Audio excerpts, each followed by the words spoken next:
Introduction. Rich Dad Poor Dad. Having two dads offered me the choice of contrasting points of view, one of a rich man and one of a poor man. I had two fathers, a rich one and a poor one. One was highly educated and intelligent. He had a PhD and completed 4 years of undergraduate work in less than 2 years. He then went on to Stanford University, the University of Chicago, and Northwestern University to do his advanced studies, all on full financial scholarships. The other father never finished the 8th grade. Both men were successful in their careers, working hard all their lives. Both earned substantial incomes. Yet one always struggled financially. The other would become one of the richest men in Hawaii. One died leaving tens of millions of dollars to his family, charities, and his church.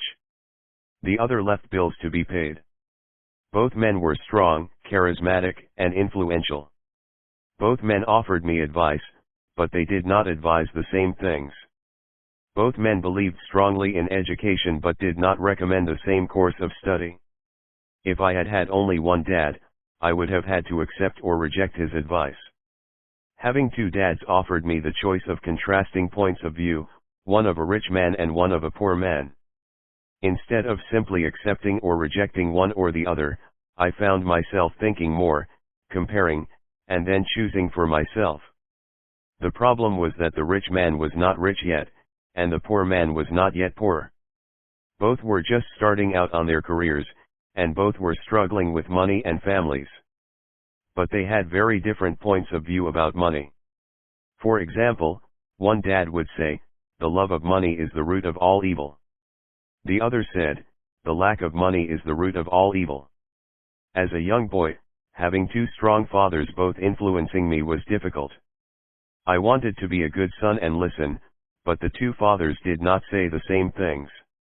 The contrast in their points of view, particularly about money, was so extreme that I grew curious and intrigued. I began to start thinking for long periods of time about what each was saying. Much of my private time was spent reflecting, asking myself questions such as, "Why does he say that?" and then asking the same question of the other dad's statement. It would have been much easier to simply say, "Yeah, he's right. I agree with that." Or to simply reject the point of view by saying, "The old man doesn't know what he's talking about." Instead, having two dads whom I loved forced me to think and ultimately choose a way of thinking for myself. As a process, choosing for myself turned out to be much more valuable in the long run than simply accepting or rejecting a single point of view. One of the reasons the rich get richer, the poor get poorer, and the middle class struggles in debt is that the subject of money is taught at home, not in school. Most of us learn about money from our parents. So what can poor parents tell their child about money? They simply say, "Stay in school and study hard." The child may graduate with excellent grades, but with a poor person's financial programming and mindset. Sadly, money is not taught in schools. Schools focus on scholastic and professional skills, but not on financial skills. This explains how smart bankers, doctors, and accountants who earned excellent grades may struggle financially all of their lives. Our staggering national debt is due in large part to highly educated politicians and government officials making financial decisions with little or no training in the subject of money. Today I often wonder what will soon happen when we have millions of people who need financial and medical assistance. They will be dependent upon their families or the government for financial support. What will happen when Medicare and Social Security run out of money? How will a nation survive if teaching children about money continues to be left to parents, most of whom will be, or already are, poor? Because I had two influential fathers, I learned from both of them. I had to think about each dad's advice, and in doing so, I gained valuable insight into the power and effect of one's thoughts on one's life. For example, one dad had a habit of saying, "I can't afford it." The other dad forbade those words to be used. He insisted I ask, "How can I afford it?" One is a statement, and the other is a question. One lets you off the hook, and the other forces you to think. My soon-to-be rich dad would explain that by automatically saying the words "I can't afford it," your brain stops working. By asking the question "How can I afford it?" your brain is put to work. He did not mean that you should buy everything you want. He was fanatical about exercising your mind, the most powerful computer in the world. He'd say, "My brain gets stronger every day because I exercise it. The stronger it gets, the more money I can make." He believed that automatically saying "I can't afford it" was a sign of mental laziness. Although both dads worked hard, I noticed that one dad had a habit of putting his brain to sleep when it came to finances, and the other had a habit of exercising his brain. The long-term result was that one dad grew stronger financially, and the other grew weaker. It is not much different from a person who goes to the gym to exercise on a regular basis versus someone who sits on the couch watching television. Proper physical exercise increases your chances for health, and proper mental exercise increases your chances for wealth. My two dads had opposing attitudes, and that affected the way they thought. One dad thought that the rich should pay more in taxes to take care of those less fortunate. The other said, "Taxes punish those who produce and reward those who don't produce." One dad recommended, "Study hard so you can find a good company to work for." The other recommended, "Study hard so you can find a good company to buy." One dad said, "The reason I'm not rich is because I have you kids." The other said, "The reason I must be rich is because I have you kids." One encouraged talking about money and business at the dinner table, while the other forbade the subject of money to be discussed over a meal. One said, "When it comes to money, play it safe. Don't take risks." The other said, "Learn to manage risk."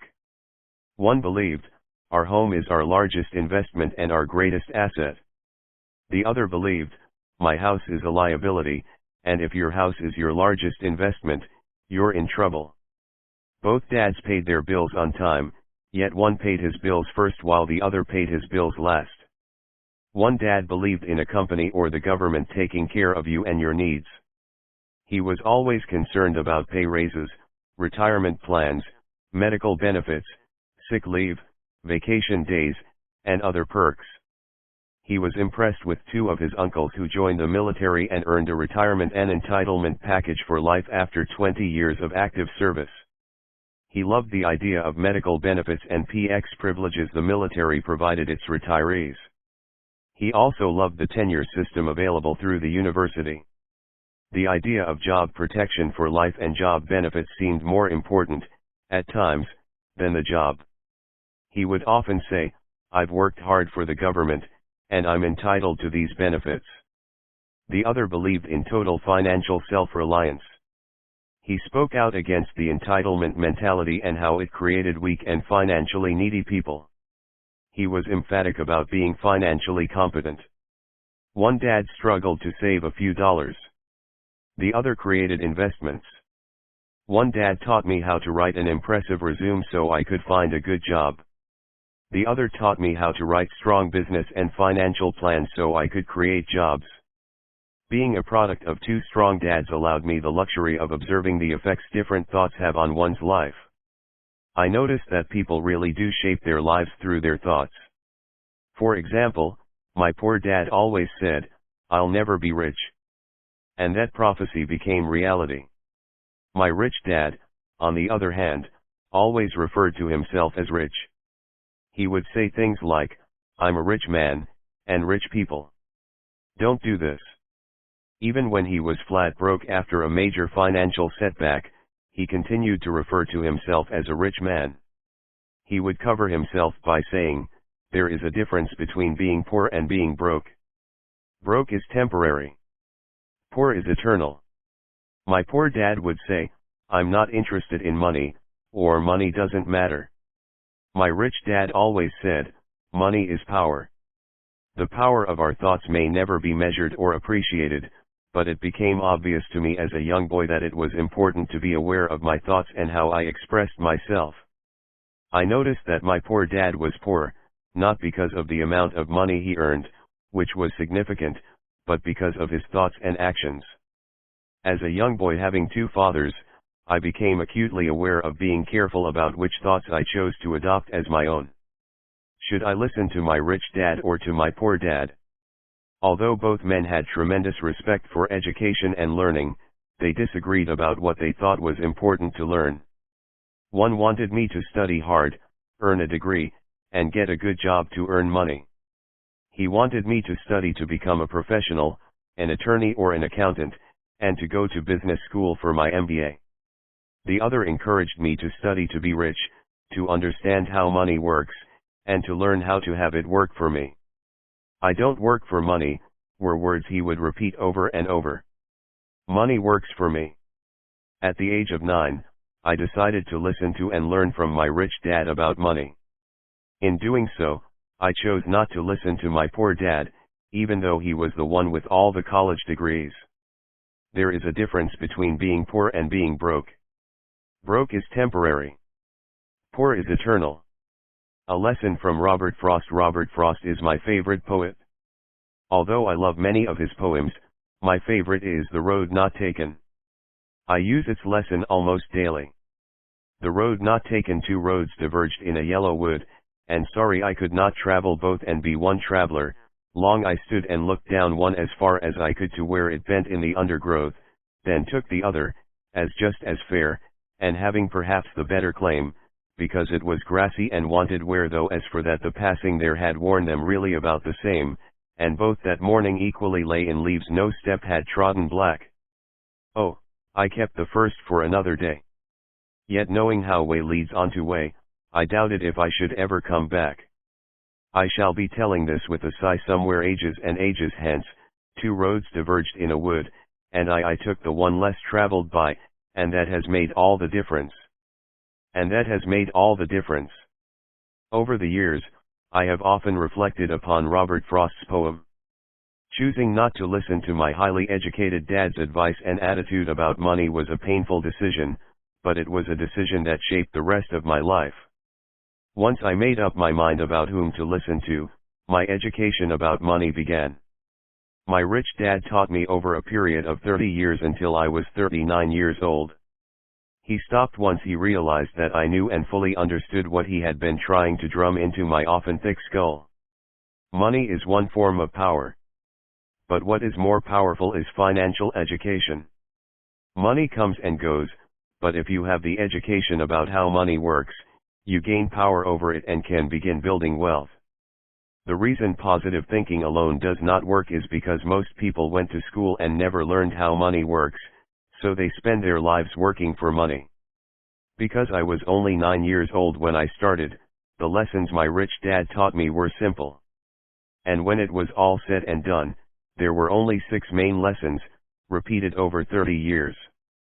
This book is about those 6 lessons, put as simply as possible, just as simply as my rich dad put forth those lessons to me.